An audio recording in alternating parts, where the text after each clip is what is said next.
Hi, my name is Nika. It's winter right now. I live in a big city with tall buildings and crowded streets. There is no such thing as quiet. Our city never sleeps. There are always people in the streets and they always in a hurry. Everything happens quickly here. People in a hurry, they make decisions fast, fall in love fast, and break up fast. Eventually, you get tired. That's why this winter break I decided to go to my grandma's. It's Christmas, a miracle time, and I very much hoped for a miracle in my life. It was a snowy winter. I was walking from the railway station. A strong wind was blowing and it was snowing with such force that there was nothing to be seen. I was confused, could not understand where to go. As a result, I lost. It was getting dark, but I couldn't find a familiar landscape and lost entirely. Suddenly, I saw the light of a ladder. I began to call for help and ran into the light. The light started to move towards me. Someone took my hand tightly and asked where I was going. It was hard to see and hear, I was freezing, but after learning my address, he took me to my grandma's house. I didn't know this man and didn't see his face. When we got home, the police waited for us. My grandmother had already lost me and called the sheriff. I heard in the howling of the wind, "Thank you, Jack," and then they took me to the house. My grandma wrapped me in a pile of blankets, poured tea, and sent me in an armchair by the fireplace. Grandma was glad that everything ended well, so I fell asleep. Everything was quiet at night. The next day, we had a Christmas party, and my grandmother winked at me and said a special surprise is waiting for me. We cooked delicious meals, set the table, and decorated the house. Everything was so quiet and measured. No one was in a hurry. Guests arrived in the evening. They were our neighbors, friends of grandparents, and distant relatives. And among them was a tall guy whom I had never seen before. "Go meet your savior," said grandfather. I went to meet him. We shook hands. He smiled and hugged me. "Hello, a little piece of ice. I'm Jack." "Oh, mistletoe over you," nephews yelled. That's how we became a couple. He was sweet, spontaneous, and fun to be with. The week of vacation flew by, and I returned to the city. He called me every day. I was glad. 6 months have passed. I finished another year at school, and he entered college in our city. Now I was happy. Now he will live next to me. I was looking forward to his arrival. I will never forget that day. I stood at the station and waited for him. And he didn't show up. His phone was off. Panic struck me and I wanted to find out if all the passengers were on the train and what happened. I found out that he had a fight on the train and he was taken to the police. In the evening, he was released and he called.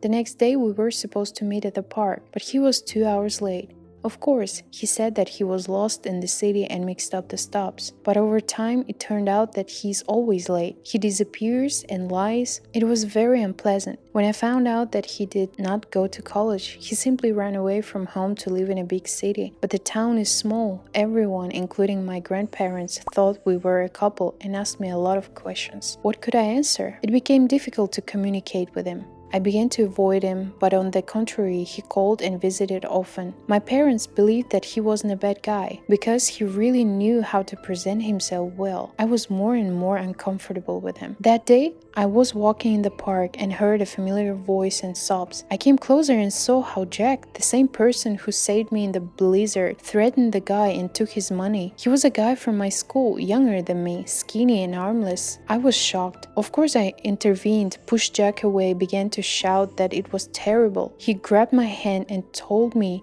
to shut up because he would spend this money on me, on my wish list, and I shouldn't bother him.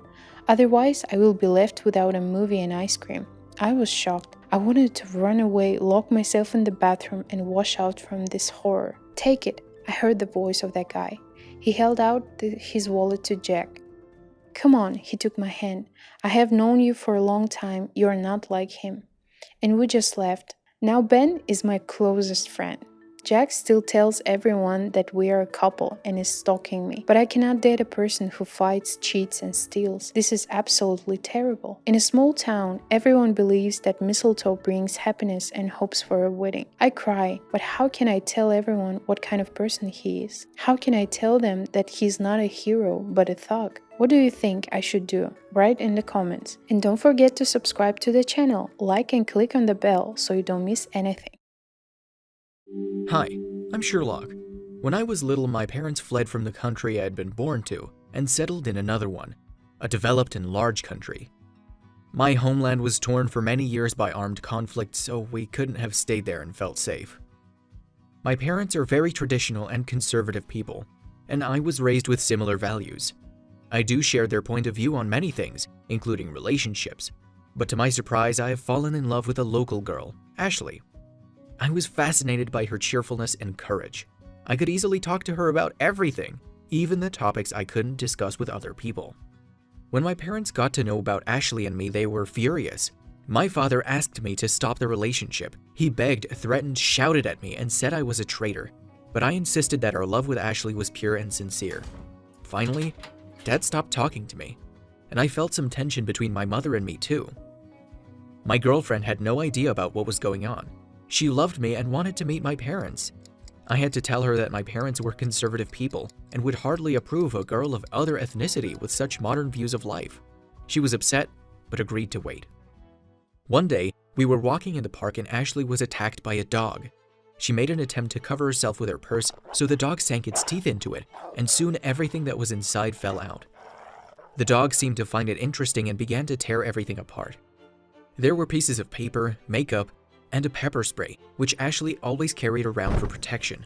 The dog bit the spray and it burst out. Pepper was released in the air and we could barely breathe, but it scared the dog away and it ran. I wanted to leave, but Ashley started collecting her things from the ground. Maybe she was shocked or just really needed those. I decided to help her. And so we were, crawling in the middle of the park, picking up the remains of Ashley's belongings. It was awful. Then, my attention was caught by a piece of paper in the grass. Through tears, I was able to read the words lubricate, insert, turn, push the button. When Ashley saw me reading it, she grabbed the paper and said that we had to go, because her grandmother, who had come to visit her family from another city, was going to leave in a few hours, and she wanted to say goodbye to her. She took all the papers and items that we collected and went home. She didn't even kiss me, which was weird. I couldn't sleep that night and thought about what happened in the park. I put all the facts together and realized that Ashley was hiding something from me. I wanted to find out what it was. So I started calling her more often than usual and made those calls at very unexpected moments for her. I listened carefully, trying to understand where she was and what she was doing. She replied that she was at her friend's place or at the post office sending something to her grandmother. Soon enough, I realized that she was lying to me, and at certain hours she didn't even pick up her phone. I was convinced that there was a part of her life that I didn't know about. So I started following her everywhere she went. I glued a fake beard to my face, exchanged my old iPod for a coat and hat from a homeless man, and began watching what Ashley did during the day and which places she went to. I imagined myself how I would expose her, and her excuses related to her grandmother would not work any longer. But everything seemed fine. She left home, went to a beauty shop, then met with a friend and spent 3 hours with her in a cafe. Then she went to the post office. When she was leaving the post office, she had a small box in her hand. She seemed happy and dreamy. On her way to the car, she didn't notice a man who was passing her by, and they crashed into each other. Her box fell down and a few items rolled out. She collected her things and moved further. I was across the street at the moment and couldn't approach quickly to the scene of the incident because of the traffic. When I finally got there, Ashley had already gone, but I noticed something unusual in the grass. I came closer and saw an elongated object with a rounded end, and it looked pretty much like a thing used by girls in adult movies. I understood that it was time for us to talk. She had to choose it or me. I put the object into a plastic bag and went to Ashley's house. I wanted to show up unexpectedly and make her tell me the truth. In the evening, when she was approaching her place, I suddenly walked around the corner to meet her and took the bag out of my pocket. Ashley screamed and told me to stay away, then she kicked me in the groin. "Ashley!" I gave a muffled scream. "Sherlock, is that you?" she asked in surprise. I realized that I was still wearing that ridiculous beard, dirty coat, and hat. I guess I looked very suspicious. It took me an effort to stand up. I gave her the bag and said, "Now I know who you've been cheating with." She giggled at first and then started laughing. I was nervous. I didn't expect this reaction from her. "I know what you think about it, but you're wrong. I don't need anyone or anything except you." She made an attempt to give me a kiss, but I stepped back. I said, "Then explain it to me." She looked embarrassed but started talking. "The object that you have in the bag is the second stage of launch vehicle that I've been making in my club. We've been working on Women in Space project. Sorry that I have never mentioned it in conversation. I know about your conservative views of women and their role, so I was afraid that you wouldn't understand it." I turned around and left. I was upset that she didn't trust me. I love her and I would accept this kind of hobby of hers even if it seemed unwomanly to me. Well, that's my story. Thank you for watching it. Leave your comments and tell us funny stories from your life. Click the like button and subscribe to our channel.